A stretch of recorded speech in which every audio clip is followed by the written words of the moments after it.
This video is for educational purposes only and not financial advice. किसी भी investment decision लेने से पहले अपने फाइनेंशियल एडवाइजर से सलाह लेना जरूरी है। नमस्ते दोस्तों, मैं हूं विक्रम और आप देख रहे हैं मार्केट टॉक्स विद विक्रम, जहां हम मार्केट की बात करते हैं लेकिन हमेशा समझदारी के साथ।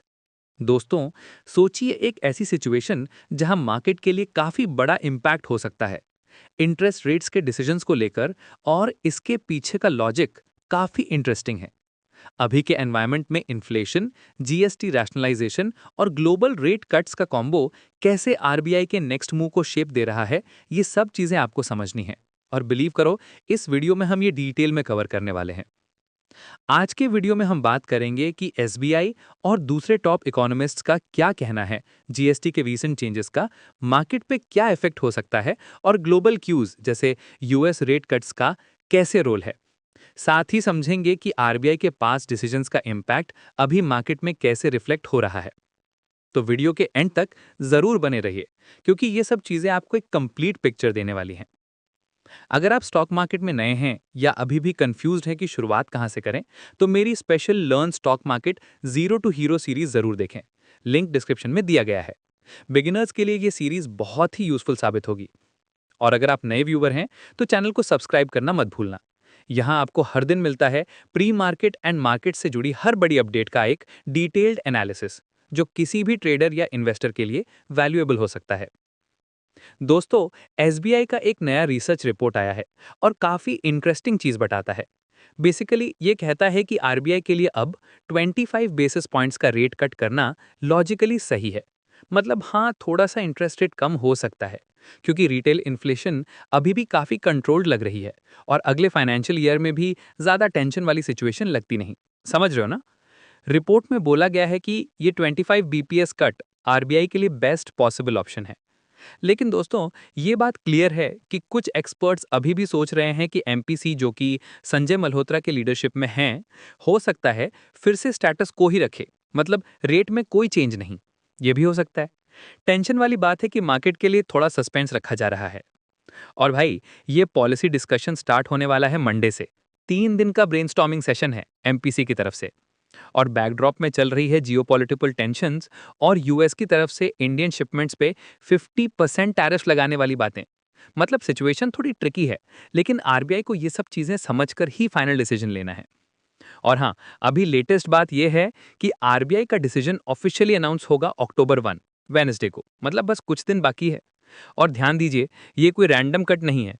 पहले भी आरबीआई ने रेपो रेट में टोटल 100 बेसिस पॉइंट्स का कट किया था, 3 ट्रांचेस में। शुरू हुआ फरवरी से। और ये कट बेसिकली इसलिए हुआ था क्योंकि सीपीआई बेस्ड इन्फ्लेशन, मतलब कंज्यूमर प्राइस इंडेक्स का डेटा धीरे धीरे नीचे आ रहा था। मतलब डोमेस्टिक इकोनॉमी को थोड़ा सा बूस्ट देने की सोची जा रही थी। समझ रहे हो ना? लेकिन हाँ, अगस्त में जो बाई मंथली मॉनेटरी पॉलिसी हुआ था ना, वहां आरबीआई ने स्टेटस को रखा, मतलब कोई रेट चेंज नहीं किया। और इसका रीजन भी सिंपल है। सेंट्रल बैंक को लग रहा था कि थोड़ा वेट एंड वॉच करना बेटर है। स्पेशली यूएस के टैरिफ्स और ग्लोबल जियोपॉलिटिकल डेवलपमेंट्स का इम्पैक्ट डोमेस्टिक इकोनॉमी पे कैसा पड़ेगा, ये देखना जरूरी था। और एक और एंगल ये भी समझ लीजिए, एसबीआई का स्टडी क्लियरली बोलता है कि आरबीआई के लिए 25 बेसिस पॉइंट्स का रेट कट लॉजिकली जस्टिफाई हो सकता है।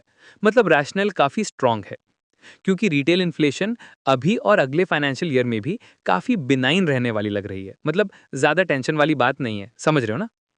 अब एमपीसी के एक्सपेक्टेशंस के कॉन्टेक्स्ट में मदन सबनाविस, जो कि बैंक ऑफ बड़ौदा के चीफ इकोनॉमिस्ट हैं, उन्होंने बोला कि टेक्निकली देखा जाए तो रेपो रेट में कोई मेजर चेंज की स्कोप लिमिटेड है।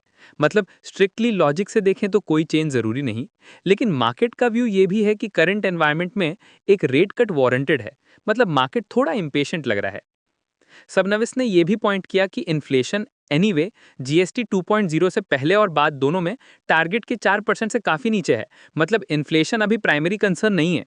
और ग्रोथ का ट्रेंड भी पॉजिटिव लग रहा है। एक्सपेक्टेड है कि ये ईयर में 6.5 से ऊपर मेंटेन रहे। मतलब टैरिफ्स का इम्पैक्ट कंसिडर करने के बाद भी ये नंबर थ्रेटन नहीं है। और एक और एंगल ये भी समझ लीजिए कि सबनविस के हिसाब से अंडर करंट कंडीशंस स्टेटस को काफी पॉसिबल लगता है। मतलब आरबीआई शायद अभी रेट में कोई चेंज नहीं करे।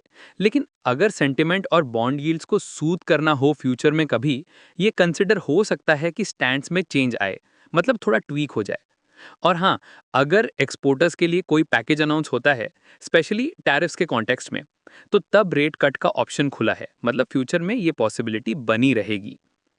फिर अदिति नायर जो कि चीफ इकोनॉमिस्ट है आईसीआरए में, उन्होंने बोला कि जीएसटी रैशनलाइजेशन से हेडलाइन सीपीआई में थोड़ी डैम्पनिंग आ सकती है, अराउंड 25 से 50 बीपीएस के बीच, क्वार्टर 3 फाइनेंशियल ईयर 2026 से क्वार्टर 2 फाइनेंशियल ईयर 2027 तक, मतलब आईसीआरए के प्री जीएसटी रैशनलाइजेशन एस्टिमेट्स के कंपैरिजन में। और इसका ओवरऑल इफेक्ट ये होगा कि फाइनेंशियल ईयर 2026 का एवरेज इन्फ्लेशन अराउंड 2.6% के आसपास रहेगा, मतलब काफी मैनेजेबल है। लेकिन ये ध्यान देने वाली बात है कि अक्टूबर-नवंबर 2025 में सीपीआई इन्फ्लेशन एक फ्रेश लो मार्क कर सकता है, लेकिन उसके बाद का ट्रजेक्टरी अपवर्ड स्लोपिंग है, मतलब फिर ग्रेजुअली इन्फ्लेशन फिर से ऊपर जाएगी।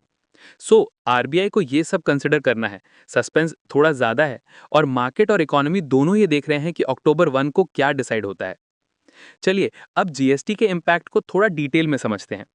अदिति नायर के हिसाब से जीएसटी रैशनलाइजेशन क्लियरली इन्फ्लेशन को मॉडरेट करेगा, मतलब ये पॉलिसी चेंज का डायरेक्ट इफेक्ट है। लेकिन साथ ही साथ ये स्ट्रॉन्गर डिमांड को भी ट्रिगर कर सकता है, मतलब लोग ज्यादा खरीदारी करेंगे। इसलिए अक्टूबर 2025 पॉलिसी रिव्यू में रेपो रेट के लिए स्टेटस को काफी लाइकली लगता है, मतलब क्लोज कॉल है, समझ रहे हैं, टेंशन भी है और लॉजिक भी। अब प्रैक्टिकल चीज देखिए, इफेक्टिव सितंबर 22 से जीएसटी का स्ट्रक्चर 2 टीयर में आ गया है, 5% और 18%। पहले जो रेट्स थे 5, 12, 18 और 28, उन्हें क्लब करके सिर्फ 5 और 18 रखा गया है। इसका डायरेक्ट इफेक्ट ये हुआ कि ऑलमोस्ट 99% डेली यूज आइटम्स का प्राइस कम हो गया, मतलब आम आदमी को काफी रिलीफ मिला है। Dharmakirti Joshi chief economist CRISIL limited का कहना है कि लोअर देन एक्सपेक्टेड इन्फ्लेशन की वजह से रेपो रेट कट अक्टूबर में आ सकता है, मतलब थोड़ा पॉजिटिव सिग्नल है मार्केट के लिए। कोर इन्फ्लेशन जो एक्सेस डिमांड का इंडिकेटर है, हिस्टोरिकली लो है। गोल्ड प्राइसेस का इम्पैक्ट काफी सिग्निफिकेंट था, फिर भी कोर इन्फ्लेशन कंट्रोल में है, और जीएसटी रैशनलाइजेशन से ये और रिड्यूस होगा। और भाई ग्लोबल फैक्टर भी इंपॉर्टेंट है। यूएस फेडरल रिजर्व ने फंड्स रेट 25 बीपीएस कट किया है, और इस साल एडिशनल 50 बीपीएस कट का एक्सपेक्टेशन है। इसका मतलब आरबीआई के एमपीसी के पास फ्लेक्सिबिलिटी है एडजस्टमेंट्स करने की। मंदिर पिताले head financial markets SBM bank का कहना है कि एमपीसी लाइकली स्टेटस को ही मेंटेन करेगा, क्योंकि अभी सीआरआर कट का फुल इम्पैक्ट अनफोल्ड हो रहा है, और गवर्नमेंट के फर्दर फिस्कल मेजर्स का भी वेट करना है। मतलब शॉर्ट टर्म में प्रोलॉन्ग्ड पॉज का सिनारियो स्ट्रांग है, लेकिन दिसंबर एमपीसी में रेसिडुअल रेट कट का स्मॉल प्रोबेबिलिटी है। सब डिपेंड करेगा फॉरवर्ड लुकिंग ग्रोथ और इन्फ्लेशन डायनामिक्स पे। और आरबीआई के लेटेस्ट बुलेटिन के स्टडी के हिसाब से जो रेपो रेट फरवरी से अगस्त 2025 में क्यूमुलेटिव 100 बीपीएस रिड्यूस हुआ था, उसका पास थ्रू लेंडिंग और डिपॉजिट रेट्स में काफी रोबस्ट रहा है। मतलब रिडक्शन का इफेक्ट मार्केट में काफी क्लियरली रिफ्लेक्ट हो गया है। चलो दोस्तों, आज का सेशन यहीं खत्म करते हैं। अगर आपको ये वीडियो पसंद आया हो तो लाइक जरूर करें, और अपने दोस्तों के साथ शेयर भी करें ताकि उनको भी लेटेस्ट मार्केट इनसाइट्स मिल सकें। कमेंट करके बताइए कि आपका क्या व्यू है आरबीआई के नेक्स्ट मूव के बारे में। और हाँ, चैनल को सब्सक्राइब करना ना भूलना, ताकि आपको हर दिन मिले प्री मार्केट एंड मार्केट से जुड़ी हर बड़ी अपडेट का एक डिटेल्ड एनालिसिस, जो किसी भी ट्रेडर या इन्वेस्टर के लिए वैल्यूएबल हो सकता है। मिलते हैं अगले अपडेट के साथ। Safe trading, smart investment. जय हिंद।